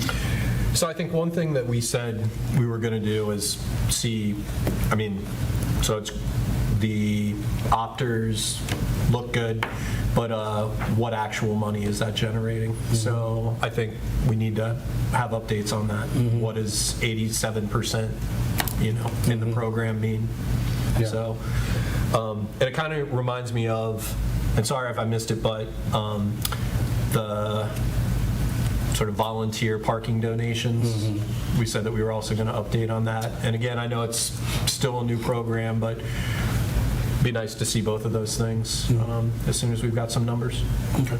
So I want to really get a point on the Europe, but John, if you get some of those details, and so the best decision can be made about moving forward, so we can balance out program viability with helping still as many people as possible.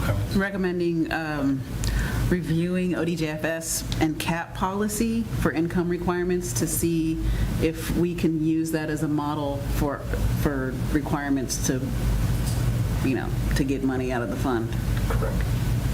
And that would, we have those models, both ODJFS and CAP. Yep. Good idea. Great. Yep. If you get that and get back to us. Yes. All right. Thanks. Yes. Amy is already looking on it as well. 201 South Walnut, if you didn't go to the open house, they've done a phenomenal job. I actually have a board in my office. I'll be sitting out in the hallway to highlight some of the work that they did, and it's a thank you to the village for allowing them to move in there and be there for many years to come. I would have never guessed the building would look like that from the first time I walked in. Right. Yeah. Michelle left, but the new finance AP and payroll lady is Jen Compston. She started on Tuesday of last week, and she lives right outside Springfield, and it's a little bit further drive than what she was doing. She was in walking distance of her house, but she has come on board, and she's already done AP run, and we'll make sure, but I think we're getting paid this week too, because she did payroll today. So I'll let you guys know next week. Yeah, here, I can tell you right now. No. Ben Gunther was able to go out and take pictures of the infrastructure out of the water and wastewater plant for the YSDC meeting, making the video there. I just highlighted the number of the sludge press.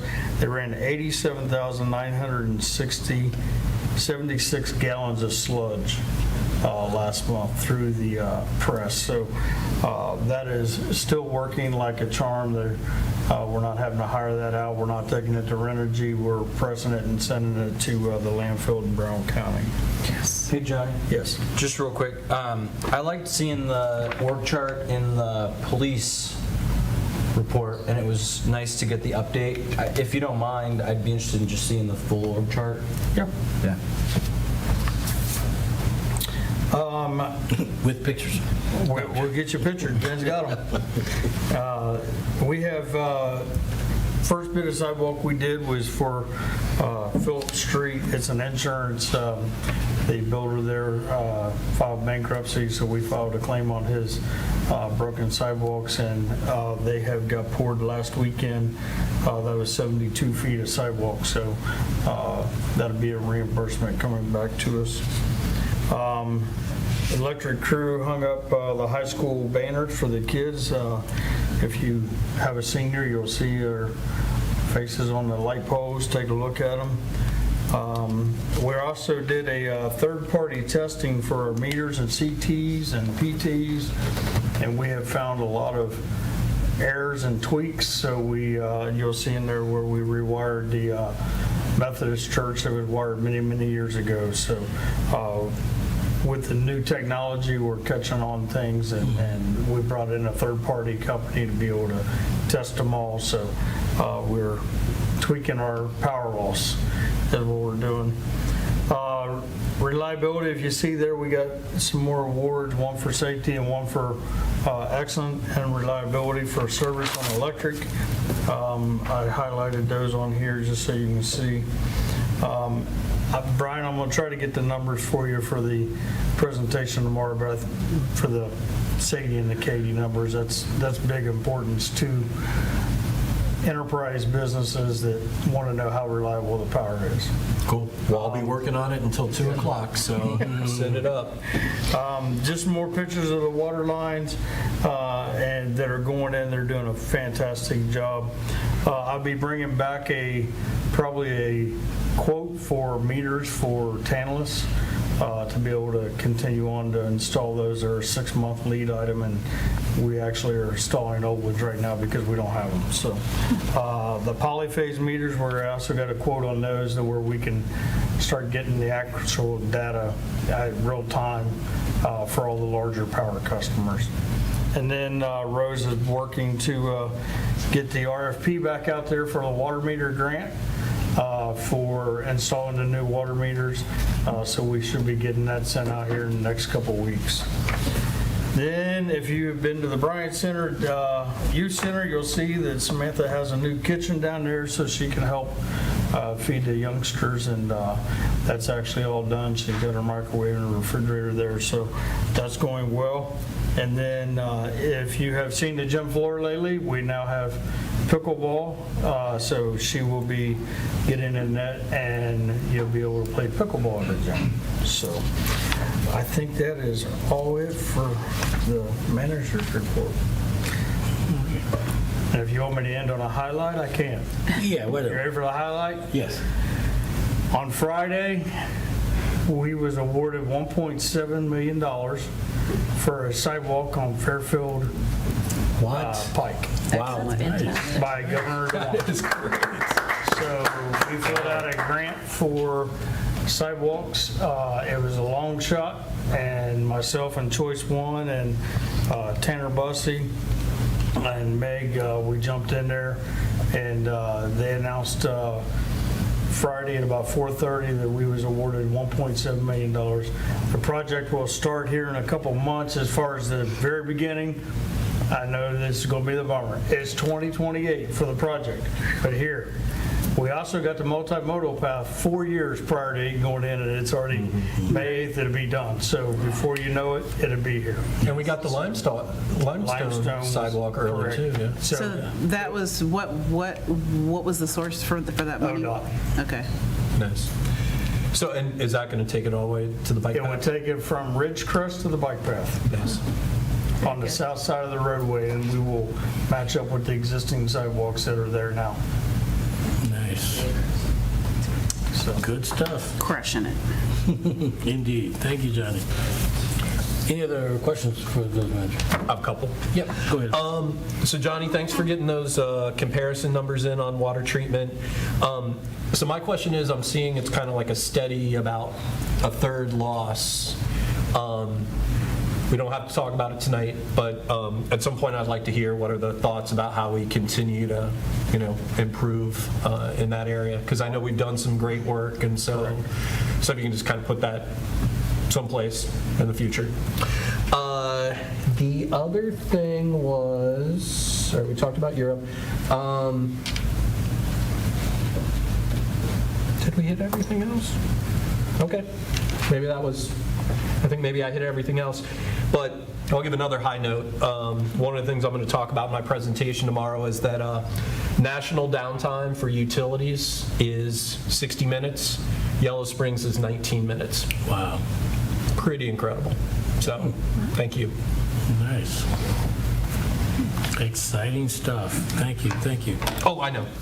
Misty followed up with me about, did we figure out why people aren't finding them at Lawson Place?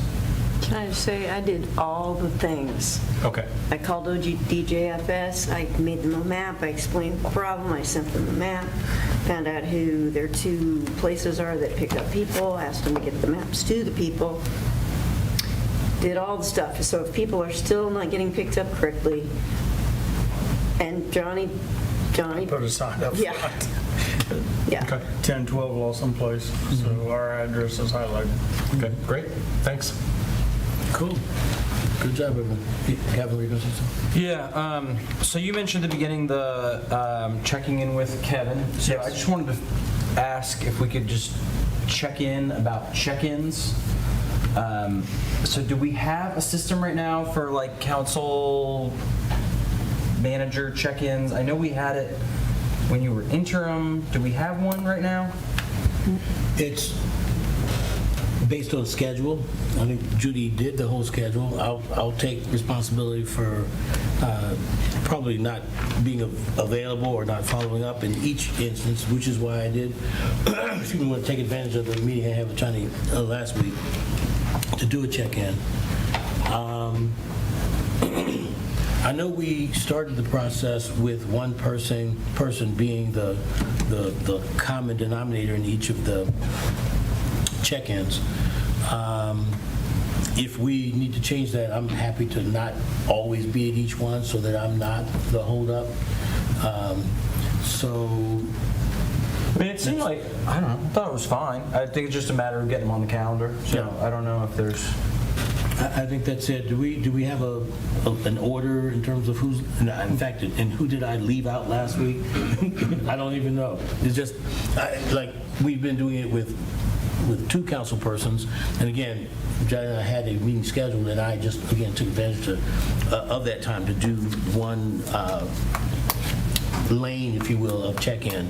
What we'll do, Judy, Johnny, and I will work on a schedule and get that out to everyone.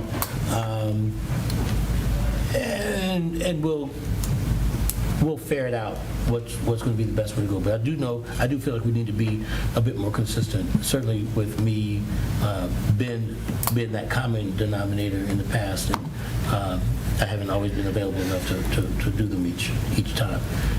So again, if we need to change that, I'm certainly happy to do that. So that I'm not worried about it. It's nothing personal. I just want to get in the... Yep. Just keep it going consistently. Yep. Can we maybe make it every 3 months instead of every month? I've got enough meetings to attend. That's something we can talk about. Yeah, I definitely want that to be more of a, well, we're all here. So do we feel that 3-month check-in is regular, or maybe every other month? I've been, I think, a little loosey-goosey, maybe a bit informal with those check-ins. Council, what is your thought in terms of how frequently we do them? And you all need to get involved. What I'm saying is that it's a scheduling. Personally, just for, speaking from my own experience, if I have felt like I need to reach out to village manager, we work it out kind of individually so we don't have to, and it's so that, but I don't, check-ins on check-ins, I don't know what, I don't know. I feel like village manager is accessible when I have a question. Do we want to stick with the format that we've been doing? Every 3 months instead of every month, I would. Well, I don't want to go that far out. Okay. I can do every other month. I think every 3 months is a bit more of a gap. How does that sound? How does every other month sound? And if we want to do it, the manager is asking not to be overburdened with additional meetings in terms of us doing it on a monthly basis. So, are we good with going to every other month, number one? Nod, please. Yes? Okay, every other month. Secondly, do each of you feel like you want to do that with me at each one? I don't think that's necessary, personally. All right, so we will put together a calendar where it'll be a meeting between the village manager and each of us going forward on a regular basis. Well, I wonder if we should keep once a month since it's, relatively new, maybe for a period of time, 6 months, I don't know what would be appropriate. I'm used to twice a month meetings with the administrator, which is equivalent, which I know that's overkill. But at least maybe for the first, 6 months, and then alter it to every other month. Okay. Why don't we do this? Trish and Johnny will coordinate for your next meeting. Let's make sure that happens this month, within the next couple of weeks. And then if you can give me feedback on on when that happens, then I will reach out to the next person up, if you will. And then if, each of us won't feel it if it's more frequently. Johnny will, but each of us won't. So why don't we go ahead and, Trish, get you on the calendar, if you could make that work for this month, and then who wants to be next? Wait, so, and then could we be allowed to forfeit if we didn't feel like we needed to have a meeting with the village manager? Or, no, you have to, No, if you're scheduled, you should do it. I've been guilty of that, but I've been making up the scheduling as time allows. regardless of whether or not you feel as if that you have something that's pertinent to discuss with the village manager. You to schedule and hold to that schedule, regardless of whether or not you have pertinent information to share or information to exchange with the village manager. Yes. We want to have a regular schedule. That's what the conversation is having regular scheduled check-ins. And per... I just wanted to make sure I was clear, so because for me, if I don't have anything to discuss with the village manager, and I don't feel like it's necessary to check in with village manager, for me, it seems that it just seems like a possible. Okay. It's so, and a very long yes. We do want to formalize it because we owe it to the village manager in terms of things related to performance appraisals. Sure. And any potential compensation changes that we might be considering in the future. And that would be a whole council thing. Compensation changes would involve the whole body. Understood. The check-ins were designed to be a subset of council. Okay. And what we're doing today is formalizing those check-ins so that they do happen on a consistent basis. Clear. Okay.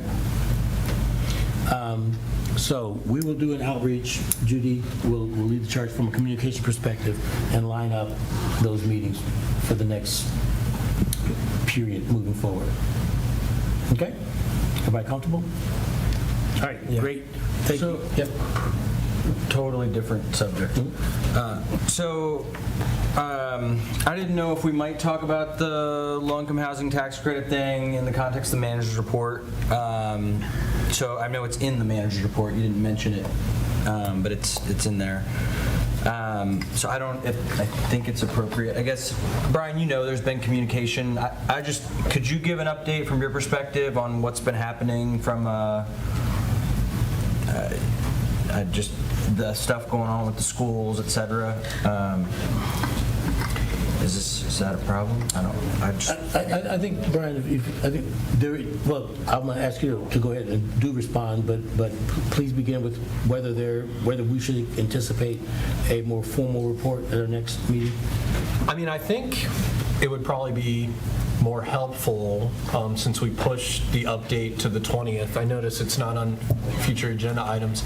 Happy to answer any general questions. I think School Board President Judith Hempfling's email that she sent to us that'll be in the next packet is helpful. I will say it should be on our schedule on May 20th because we're going to have to make some decision about whether we have a site or not. And then my understanding is that it's on the school board's schedule. The Home Inc. asked for the 21st, May 21st is what I've heard. And so I don't know if I think that's correct. But yeah, if there's some specific things that you think are good to address tonight, I'm happy to, No, I'm just trying to understand. I'm just trying to get a sense of what's going on. It's a big opportunity. Obviously, we've talked about it. It's a big opportunity, important project, and there's been ups and downs in terms of what I've heard about it, and so I'm just trying to. So I think what I've seen since I've attended most of the meetings is that it seems like everyone recognizes the opportunity and want to figure out how that can happen. I think that the participants in those two stakeholder meetings that we had were brainstorming about, in the first meeting, what are the potential sites for, came up in the second meeting, some action items about who to follow up with regard to what could go where. There are a couple property owners that are in play. There's still follow-up being done on whether the Center for Business and Education is possible or not. It's not looking great, if I'm honest, but but that has not been finally resolved yet. And I know that Johnny and Meg and Kevin have had conversations, but I think by the 20th we'll know whether that's at all a possibility to change those covenants. There was some potential agraria property that was looked at, but Johnny shared the covenants with me. That does not look possible. I don't know that it's appropriate to mention the two private property owners, but one of them is still, thinking about it. But we might talk about that later. And then I think otherwise, I've seen everyone trying to just kind of figure out what is possible. I guess I can, say, and I think I've made it clear, whatever I write, goes on Facebook, and that's fine, and I'm happy to talk to people. But I've never heard anyone suggest that any sports fields are going to be lost, and so I think that's important to keep in mind. But yeah, Carmen, like you, I'm not sure what we should talk about today, but I think we do need to have an update. I do have a question, though. Why did the request, and again, I'm just going back to my public sector world, when we would get a request like that, the school board would come to the township administrator and they would make a request that we need someone from council to attend this meeting. And I don't know how this has been done in the past, but it just seems like that request should have been funneled through Judy and then sent out to council. And I guess, why didn't it, and what's happened in the past? How has that been handled? Well, as you can see in the rules and procedures, we don't really have any kind of standard for that. And so, what I've learned... That's why I was asking about past practice. What's that? And so, yeah, we could, certainly, I mentioned it to Kevin, in fact, that, if we want to add something. I will say what I've learned in this process is, I think I understand that we're all kind of engaging in conversations with, other elected officials that are not part of our body. But I can also emphasize to the public that this body has not talked about any of those property issues because we haven't had an update yet. So. Well, I just meant the request to go to an executive No, I get it. Yeah. Yeah. So. Yeah, that's a tricky thing. No, we don't have a formal process, but one could certainly fall back on the fact that Brian just happens to be the council liaison to the school board. Yes, and we also, as I was reminded, we said at this meeting that I could attend those meetings. And I think it's appropriate when asked for information, if somebody, is not getting that, I think we can, we're not violating sunshine laws or open meeting laws or anything like that. But yeah, my short answer is there's a lot of misinformation. I think we got to correct that, and then I think we're committed to trying to make this happen, but we'll see what happens. So Brian, you would, in terms of your you're going to the meetings, it was multiple people were invited. It worked out. There were 18 people at those first two meetings. So just to make sure we're on the same page, that if there are sort of key decisions being made, that my assumption is that you're going, that Johnny and I think Meg has gone to meetings, that if there are key decisions to be made, if there are key sort of decision-making points, that council would be part of that discussion where relevant, that it's not there hasn't been an empowerment that you're answering things on our behalf or something. Is that? I don't even see how we could do that. Really. Well, one of the things that's really interesting for me, this is totally as a layperson and a council person, is how a council person can go to another electeds meeting and represent council. I don't understand how that works. And, you know, and I've been kind of going back and forth with it. But I didn't expect to get into this part of the conversation, to get into this conversation tonight at this meeting, except for what we heard from Dino specifically. I mean, you want to get into meat of it? Fine, we'll be here until whatever time. But I just feel like, for me, I need to understand a little bit more about how things have gone down to this point to, you know, to get a little more clarity on it, kind of not on the spot. Yep. So if I'm understanding correctly, it sounds like there's going to be a more thorough update on the 20th. That wasn't on here. I didn't know when we were talking about it, so that the public has a sense we can only talk to one other person. We don't know what's going on, so when people are sending things, it's legitimately helpful. I didn't want to get into a big, deep thing about it. I just wanted to get some sense of what was going on, so that's all. Well, I think you can watch the video very clearly. I never said, nor would I think any of us suggest that we speak for council. And I mean, and if anyone thinks that any one, council member can speak for the rest of council, I mean, then I guess we need to do more education, because we can't do that. But I was invited because I had the information. It hadn't been shared, and so that's where we're at. Yeah, and I would submit that there's certainly nothing, I will speak for myself, nothing from my perspective, and then as president of council, there's nothing that I would see or suggest from council perspective that was done in any improper manner from the council perspective or council member Housh.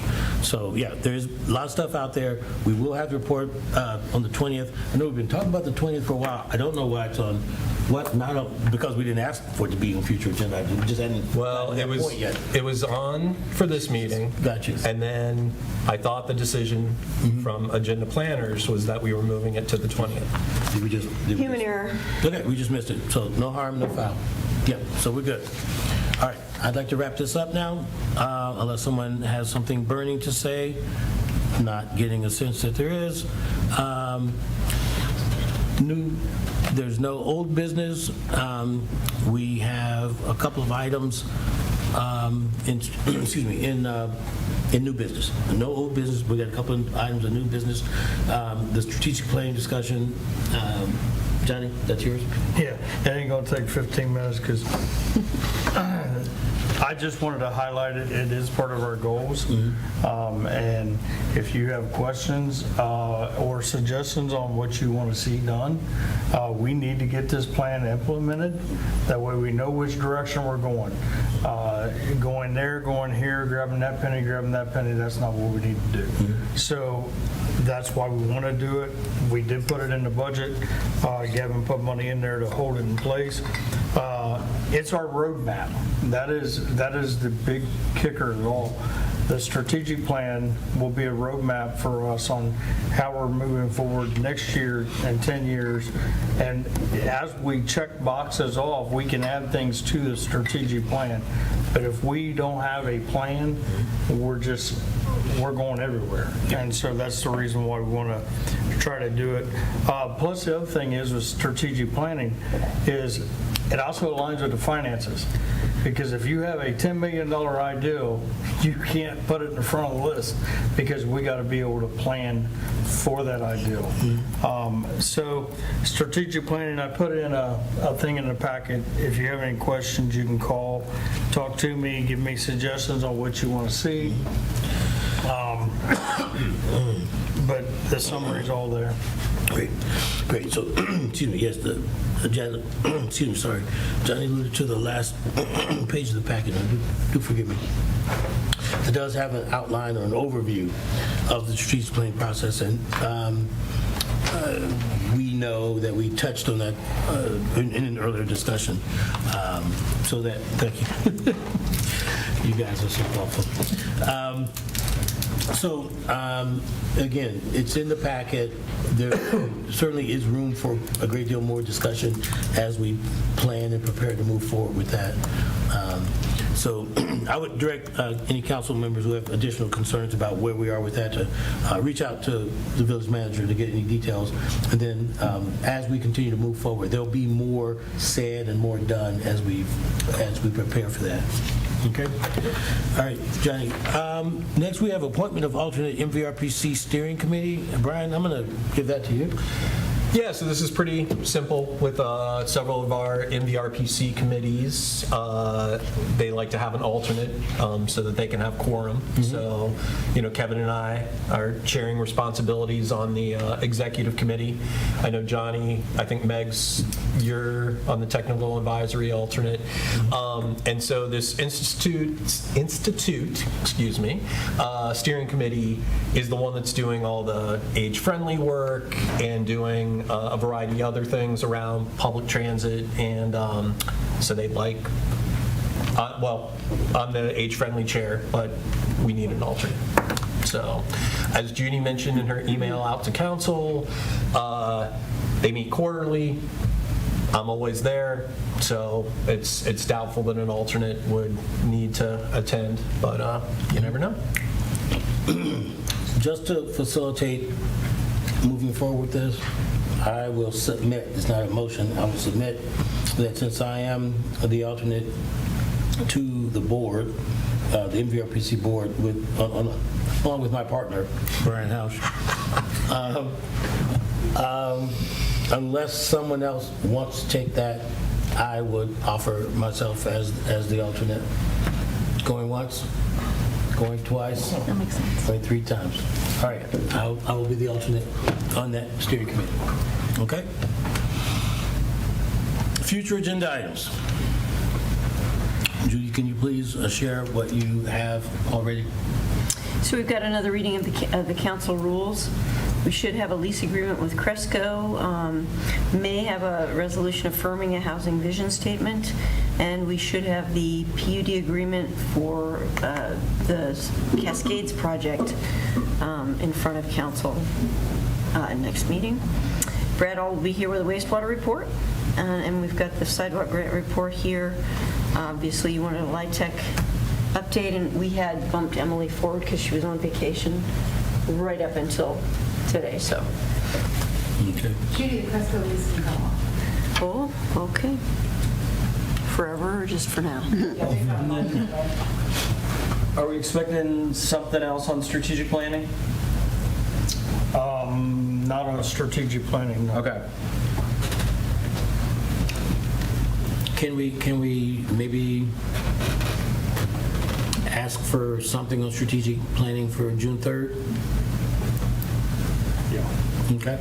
Good with everyone? Okay. I just will remind everyone, next meeting is our second meeting of the month, when we typically highlight boards and commissions. I encourage everyone, if you have written reports or comments that you want to share, updates, et cetera, that you have those, get those to Judy at the appropriate time. And I'd like to put a review I'd like to put on the agenda a review of our board and commission assignments. I still think there's some gaps that we need to try to fill. Is there something in particular that we've begun discussing? So again, just be prepared, ensure that you have everything in writing, and be prepared to make sure that every spot is filled, whether it's primary or secondary liaison. We do not have a requirement or a set of expectations in terms of the number of boards and commissions that each of us serve on. But I would ask each of us to consider honestly our capacity to maybe pick up some of these spots that might be open. Okay? All right. Is there anything else for the good of the order? All right, seeing none, the chair will entertain a motion to adjourn. So moved. Is there a second? Second. All in favor, please indicate by saying aye. Aye. Aye, this meeting is adjourned. Have a good night, everyone. I started to stand up like I can leave, but...